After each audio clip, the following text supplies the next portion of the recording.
Јавното предпријатие Национални шуми е задолжено за пошумување на шумските предели, но не и на пасишта, посочува раководителката на Кумановската подружница Катица Станковска-Ристовска, по зачестените реакции од граѓаните дека голем дел од површините се голини и дека треба да бидат пошумени. Во Кумановскиот регион имаме еден сериозен проблем околу пошумувањето.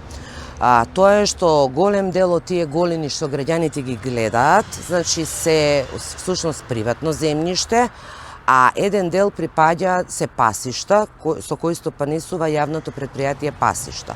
Ние значи не сме во можност да пошумуваме на пасишта.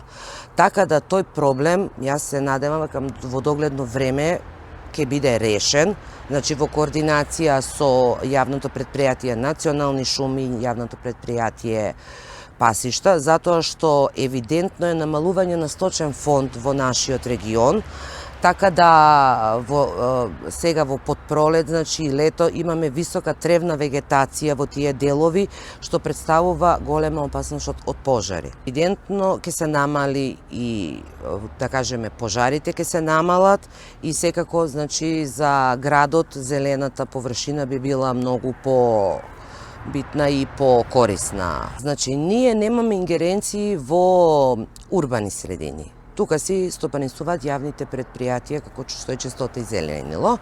Ние, значи, пошумуваме во шума. Збориме за опожарени површини, ерозивни подрачја, голини, меѓутоа кои се водат како шума. А ако се водат како пасиште, тогаш не сме во можност да извршиме соодветно пошумување.